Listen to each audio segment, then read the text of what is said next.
नमस्कार, मी सारिका. अस्मानच्या बातमीपत्रात आपलं स्वागत. एक नजराच्या ठळक घडामोडींवर.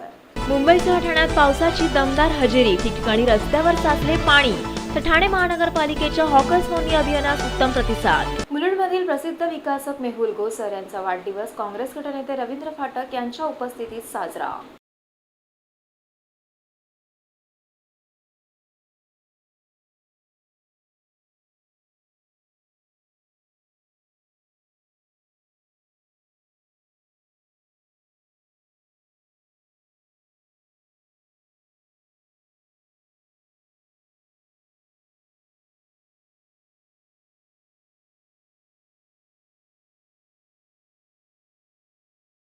आज मुलुंडचे एक प्रसिद्ध उद्योजक आणि प्रख्यात बिल्डर ज्यांनी मुलुंडचा पूर्ण कायापालट करण्याचा विडा उचललेला आहे, अशा SRA योजनेच्या माध्यमातून गोरगरीब जनतेला कुठेतरी एक न्याय मिळवून द्यायचा प्रयत्न करत मेहुलबाईंनी आज मुलुंडमध्ये जे विश्व निर्माण केलं आहे त्यामागे रवी शेठ आणि मेहुलबाई या दोघांचा खरंच मोलाचा वाटा आहे.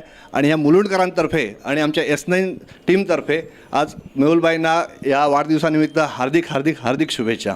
आज या वाढदिवसानिमित्त रवी शेठ इथे आलेले आहेत.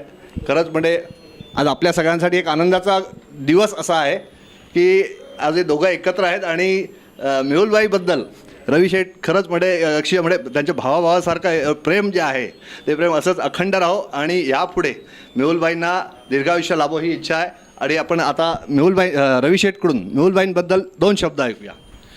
सर्वप्रथम मी मेहुल गोसरचं आणि माझे खरोखर मनापासून भाऊ समजतं असं मी त्यांचा मनापासून माझ्या परिवारातर्फे मनापासून वाढदिवसाच्या शुभेच्छा देतो. त्याचबरोबर आम्ही मुलुंडमध्ये डेव्हलपमेंट SRAच्या माध्यमातून करतो.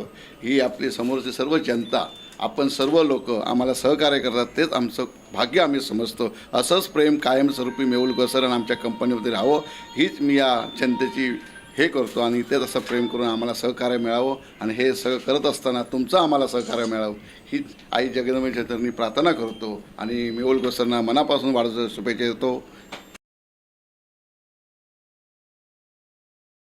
आपल्या मुलुंडमध्ये मोठ्या प्रमाणात झोपडपट्टी पुनर्वसन योजनेचं काम करतात आणि अशा बऱ्याचशा झोपडीधारकांना त्यांनी चांगल्या प्रकारची घरं बनवून दिलेली आहेत आणि म्हणून मुलुंडमधले बहुसंख्य झोपडीधारक त्यांच्या मागे ठामपणे उभे आहेत आणि ते या सर्व कामामध्ये सक्सेसफुल होतील अशी आजच्या त्यांच्या वाढदिवसाच्या निमित्तानं शुभेच्छा देतो. आज मेहुलबाई गोसाईचा वाढदिवस होता. त्या वाढदिवसात मुलुंडचे सगळे नागरिक आलेले आणि त्यांनी जे पुनर्विकासाचं काम केलं आहे त्याबद्दल त्यांना सगळ्यांनी हार्दिक शुभेच्छा दिली आणि आमच्या RPIOच्या वतीने आम्ही पण त्यांना वाढदिवसाची खूप खूप शुभेच्छा देतात.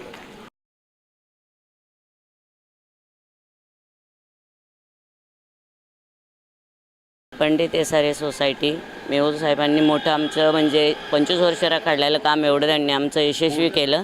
खूप अडीअडचणी आल्या पण त्यामधून त्यांनी खूप आमच्या गरीब लोकांसाठी खूप चांगलं 269 आम्हाला त्यांनी मिळवून दिलं.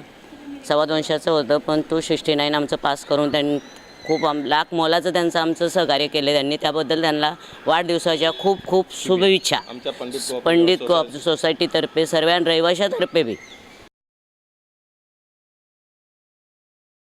मुंबईसह ठाण्यात पावसाची आज दमदार हजेरी. तर रेल्वे वाहतूक सुरळीत असल्याने प्रवाशांना थोड्याफार प्रमाणात मिळाला दिलासा. उशिरा का होईना अखेरीस वरुणराजाने चांगलाच जोर धरला आहे. काल रात्रीपासून मुंबईत चांगलाच पाऊस पडतोय. सकाळीही पावसाचा जोर कायम दिसून आला. या पावसाचा कामानिमित्त सकाळी बाहेर पडलेल्या चाकरमान्यांनीही चांगला अनुभव घेतला. बस स्टॉप, रेल्वे स्टेशन या ठिकाणी नागरिकांची चांगलीच गर्दी झाली होती. दरवर्षीप्रमाणे यावर्षीही पावसामुळे थोड्या प्रमाणात वाहतुकीचे वेळापत्रक कोलमडले. सकाळी सर्वत्रच वाहतूक ही धीम्या गतीने सुरू होती. तर चातक पक्षाप्रमाणे पावसाची आतुरतेने वाट पाहणारा नागरिक हा छत्री रेनकोट घेऊन घराबाहेर पडलेला दिसून येत होता. तर या मुसळधार पावसात रेल्वे वाहतूक सुरळीत असल्याने नागरिकांना थोडाफार दिलासा मिळाला. मुसळधार पाऊस पडला की रेल्वे वाहतूक कोलमडते आणि रेल्वे प्रवाशांचे हाल होतात, हे काही नवे नाही. मात्र यंदा आजच्या मुसळधार पावसात नागरिकांना मध्य रेल्वेकडून थोड्याफार प्रमाणात दिलासा मिळाला आहे. सकाळपासून असलेल्या पावसामुळे ट्रॅकमध्ये पाणी साचून रेल्वे ठप्प होणे असा प्रकार कुठेही न घडल्याने प्रवाशांना इच्छित स्थळी पोहोचणे शक्य झाले. दरवर्षी मुसळधार पाऊस पडला की मध्य रेल्वे ही ठप्प होऊन अर्धा ते 1 तास ट्रेन उशिरा पोहोचतात. मात्र यंदा मध्य रेल्वेने घेतलेल्या योजनेमुळे पावसाच्या सुरुवातीला प्रवाशांना थोडाफार प्रमाणात दिलासा मिळाला आहे. या संदर्भात मध्य रेल्वेच्या प्रवाशांनी आपल्या काही प्रतिक्रिया S9शी बोलताना व्यक्त केल्या. 5 से 10 मिनट लेट पूरा तो कुछ नहीं है, वो तो वही है, सुविधा तो कुछ नहीं है। तसेच वेधशाळेने वर्तविलेल्या संकेताच्या अनुषंगाने दुपारनंतर हाय अलर्ट जाहीर करण्यात आल्याने नागरिकही याची काळजी घेणार आहेत. सकाळपासून मुसळधार पाऊस होता, पण तसं रेल्वेने व्यवस्था केलेली होती, त्याच्यामुळे थोडं 5-10 मिनिटाचा फरक झाला ना ट्रेन लेट होण्याचा. आता तर पाऊस थांबलेलाच आहे. हाय अलर्ट सांगितलेलं आहे, त्यानुसार सगळ्यांनी काळजी घेतलेली आहे. त्यानुसार हाय अलर्ट सांगितलेलं आहे, त्यानुसार मग प्रत्येकाने आपली स्वतःची काळजी घ्यावी. मला असं वाटतं की ज्याचं अर्जंट काम असेल तर त्यांनी बाहेर पडावं. आणि ट्रेनचं तर आता एवढं प्रोग्राम झालेला नाही पावसाचा, तर त्यांनी व्यवस्थित काळजी घेतलेली आहे. व्हिडिओ जर्नलिस्ट सागर सगळेकरसह सारिका साळुंके, S9 न्यूज ठाणे. तर मुसळधार पावसानंतर मुंबईसह ठाण्यात काही ठिकाणी रस्त्यावर पाणी साठले. रात्रीपासून झालेल्या मुसळधार पावसामुळे मुंबईतील काही रस्त्यावर पाणी साचले. मुंबईत LBS मार्गावरही मोठ्या प्रमाणात पाणी साचल्याने वाहतूक कोंडी झाली होती. तर या साचलेल्या पाण्यामुळे वाहनांना पाण्यातून जाणे अशक्य झाले होते. लहान मुले, महिला या साठलेल्या पाण्याच्या बाजूने वाट काढीत जात होते. तर रस्त्यावर पाणी साठल्याने वाहतूकही धीम्या गतीने सुरू होती. या दृश्यात आपण पाहू शकतो की रस्त्यावर साठलेल्या पाण्यामुळे भर रस्त्यात वाहने बंद पडत होती. भांडूप LBS मार्गावरील ही दृश्य आहेत. भांडूप एशियन पेंट्स पोलीस चौकी या परिसरातही अशी परिस्थिती पावसामुळे निर्माण झाली होती. तर ठाण्यातील वंदना सिनेमागृहाबाहेरही मोठ्या प्रमाणात पाणी साठले होते. मात्र कालांतराने जसजसा पावसाचा जोर कमी झाला तसतसे पाणी साठणेही कमी होऊन रस्ता पूर्ववत होत होता. पाणी उपसण्याकरिता या ठिकाणी पंपही आणून ठेवण्यात आले होते. S9च्या बातमीपत्रात वेळ झाली अल्पशा विश्रांतीची.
S9च्या बातमीपत्रात आपलं स्वागत.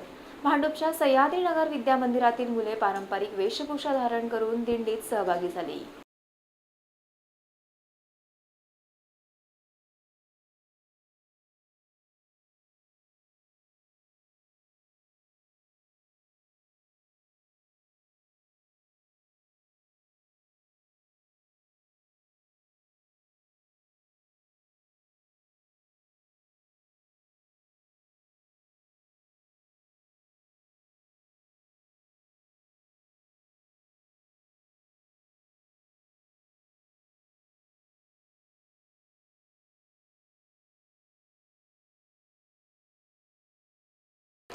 आम्ही हा पालखीचा उपक्रम साधारण 25 वर्षापूर्वीपासून राबवतो.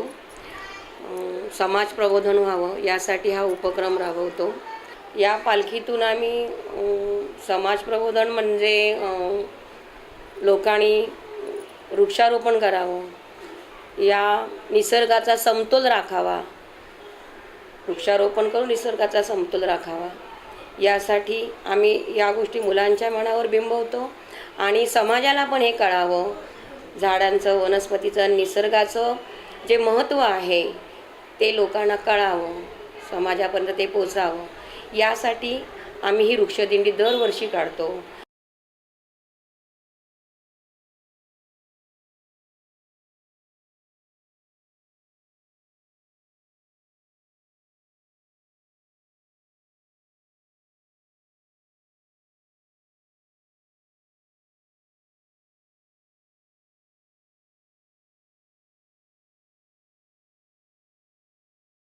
ठाणे महानगरपालिकेकडून राबवण्यात आलेल्या हॉकर्स नोंदणी अभियानास हॉकर्सचा उत्तम प्रतिसाद, तर नोंदणी न केलेल्या हॉकर्सच्या कामांवर पालिका लादणार बंधने. ठाणे शहरात फेरीवाल्यांची संख्या ही दिवसेंदिवस वाढत असल्याने अनेक समस्याही निर्माण होत होत्या.